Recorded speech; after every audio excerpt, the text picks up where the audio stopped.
నమస్తే, నేను లక్ష్మణ్. ఆంధ్రప్రదేశ్లో ఆడదాం ఆంధ్ర అంటూ జగన్మోహన్ రెడ్డి గారి ప్రభుత్వం రాష్ట్ర వ్యాప్తంగా ఆటల పోటీలు నిర్వహిస్తూ యువతని ఎంకరేజ్ చేస్తున్నారు. అయితే ఆడదాం ఆంధ్ర కాస్త కొట్టుకుందాం రా అన్న ధోరణిలో ఇప్పుడు సాగుతుంది. ఫైనల్స్కి వచ్చేకల్లా ప్లేయర్స్ ఒకరి మీద ఒకరు కుర్చీలు వేసుకొని కర్రలతోనూ రాళ్లతో కొట్టుకుంటున్న పరిస్థితి.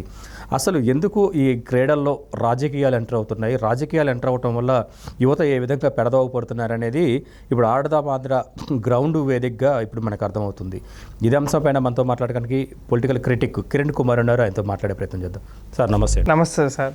ఆడదాం ఆంధ్రలో కొట్టుకుంటున్నారు, రాళ్ళు వేసుకుంటున్నారు, కర్రలతో కొట్టుకుంటున్నారు, రక్తాలు కారుతున్నాయి, హాస్పిటల్ పాలవుతున్నారు. యువతకి ఇదేనా వైసీపీ ఇచ్చే మెసేజ్? మీ పిల్లలు ఇంటర్మీడియట్ మరియు ఎంసెట్ చదువుతూ సబ్జెక్ట్స్ లో కన్ఫ్యూజ్ అవుతున్నారా? కాన్ఫిడెన్స్ లెవెల్ తక్కువగా ఉందా? రిపీటెడ్ మిస్టేక్స్ చేస్తున్నారా? అయితే మీకోసమే ఉంది Rise app. 1 lakh question bank, performance analysis, online classes by experts, ఇంకా మరెన్నో ఫీచర్స్ తో మీ ముందుకొచ్చింది Rise the perfect guide. Description లో ఉన్న లింకును ఉపయోగించి సబ్స్క్రైబ్ అవ్వండి. 2019 నుంచి రాష్ట్రంలో ఈ దరిద్రాలన్నీ ఒక జిల్లాకే కాదు 26 జిల్లాల్లో కూడా ఇదే పరిస్థితి. ఎందుకంటే జనవరి ఎక్కడ జాబ్ క్యాలెండర్ ఇవ్వాల్సి వచ్చిద్దేమో, ఎక్కడ 3,000 పెన్షన్ ఇవ్వాల్సి వచ్చిద్దేమో, ప్రతి ఉద్యోగస్తులకి జీతాలు ఇవ్వాల్సి వచ్చిద్దేమో అని చెప్పి ఆడుకుందాం ఆంధ్ర అని పెట్టిన తర్వాత వీళ్ళ ఎమ్మెల్యేలు ఆడుకుంటున్నారు. దాదాపుగా ఒక 20 మంది దాకా పార్టీలు మారిన తర్వాత ఒకళ్ళు ఇటు నుంచి అటు జంప్ అవటం జరిగింది. నిన్న రీసెంట్గా కబడ్డీ ఆటలో రోజా చూసా. కోత ఏమని పెడుతుంది అంటే, చెట్టు మీద కొంగ చంద్రబాబు దొంగ అంటుంది. మరి పవన్ కళ్యాణ్కి 3 పెళ్ళిళ్ళు, నీకు ఎంతమంది రంకు మొగుళ్ళు అనేది నా కోతగా నేనైతే చెప్తున్నాను.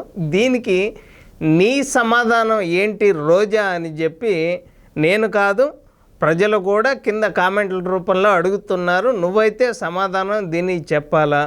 అదేవిధంగా చిత్తూరులో ఆడుకుందాం ఆంధ్రాలో కొట్టుకోవటం, కుర్చీలు కానీ కర్రలు కానీ, చిత్తూరు ఒకటే కాదు, రీసెంట్గా ఈరోజు నంద్యాలలో కూడా కొట్టుకోవటం అనేది జరిగింది.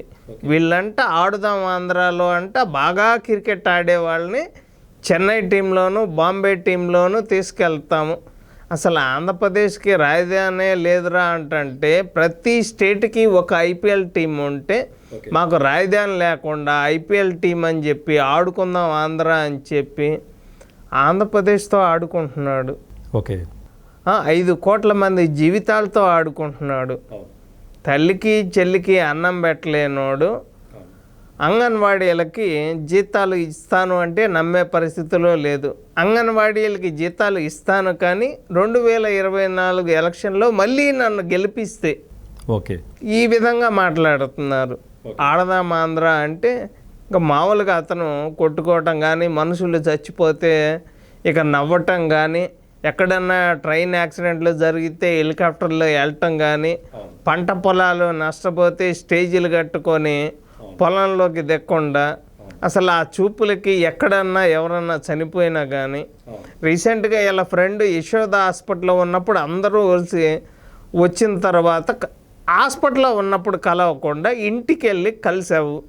సరే, ఓడిపోయిన సీఎంని, మాజీ సీఎంని కలిసిన కాబోయే మాజీ సీఎం అని అందరూ చెప్పుకుంటున్నారు.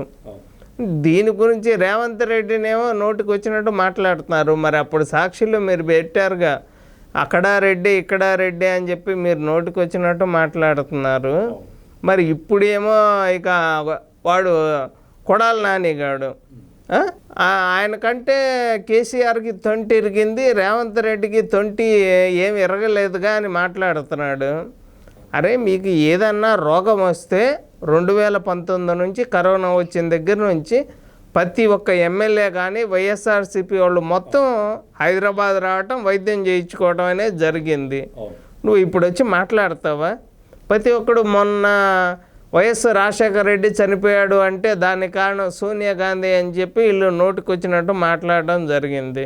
నిజంగా రేవంత్ రెడ్డి, సీతక్క లాంటి వాళ్ళ కాళ్ళు కడిగినా కూడా వైఎస్ఆర్సీపీ ఎమ్మెల్యేలకు కానీ సీఎంకి కానీ నిజంగా పార్టీ మారినా కూడా ఏనాడు చంద్రబాబు గురించి ఒక్క మాట మాట్లాడలేదు. ఎందుకు బతికాన్రా అని కాకుండా ఎలా బతికాన్రా అని చెప్పటానికి చిన్న ఎగ్జాంపులే రేవంత్ రెడ్డి గారు కానీ సీతక్క కానీ వీళ్ళ చూసైనా బుద్ధి తెచ్చుకుంటారు అని నేనైతే చెప్పగలను. ఇప్పుడు రోజాకి సోకాజ్ నోటీసులు కూడా మొన్న ఇచ్చారు. సోకాజ్ నోటీసులు ఇచ్చారు. ఒకవైపు నగరి నియోజకవర్గంలో ఆమెకు టికెట్ ఇవ్వద్దని చెప్పి పెద్ద ఎత్తున నిరసన వ్యక్తం చేస్తున్నారు వైసీపీ వాళ్ళు.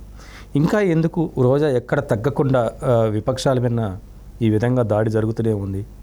ఎలక్షన్ కోడ్ వచ్చిందాక వీళ్ళకి అధికారం ఉంటుంది కాబట్టి ఇప్పటికే 5,000 కోట్ల దాకా అక్రమంగా ఏదైనా ఇసుక మాఫియా కానీ, మట్టి మాఫియా కానీ, కల్తీ మద్యం కానీ ప్రతి ఒక్క దాంట్లో కూడా ఎక్కడైనా హోటల్స్ ఓపెన్ చేస్తే అక్కడికి వెళ్ళి డబ్బులు వసూలు చేసుకోవటం కానీ, డ్రై ఫ్రూట్స్ తినటం కానీ, నాన్ వెజ్లు తినటం కానీ ఇవన్నీ చూసాము. సంపాదించింది ఒక 10 తరాలకు సరిపడా సంపాదించి అడ్డదిడ్డంగా ఆంబోతు బలిసినట్టు బలిసి కింద కూర్చుంటే లేవలేని పరిస్థితి. ఒకళ్ళు చెయ్యందియటం, ప్రతి నెలకు ఒక 40-50 లక్షలు టార్గెట్ పెట్టుకుని తిరుపతిని ఒక ఏటీఎం కార్డు లాగా ఇట్లా వాడుకుంటుంది. ఇన్ని ఉన్నా కూడా ఆమెకు సీట్ రాదు అని తెలిసిన ఎలక్షన్ కోడ్ వచ్చిందాకే రోజా నాటకాలు ఆడుతుందని నేనైతే చెప్పగలను. అది మొత్తానికి ఆంధ్రప్రదేశ్లో ఏదైనా ఆడదాం ఆంధ్రాలో జరుగుతున్న రాజకీయాలు దానివల్లే ఉద్రిక్తలు పెరుగుతున్నాయి. ఉద్రిక్తల నడుమ ఆడుదాం ఆంధ్ర కంటిన్యూ అవుతుంది. క్రీడాకారులు కూడా ఆడుదాం ఆంధ్రాలో గాయాల పాలయ్యి ఎందుకు వచ్చాము ఈ ఆటలకు అని చెప్పి తలెల పట్టుకుంటున్న పరిస్థితి కనిపిస్తుంది. మరొక అంశంతో మళ్ళీ కలుద్దాం.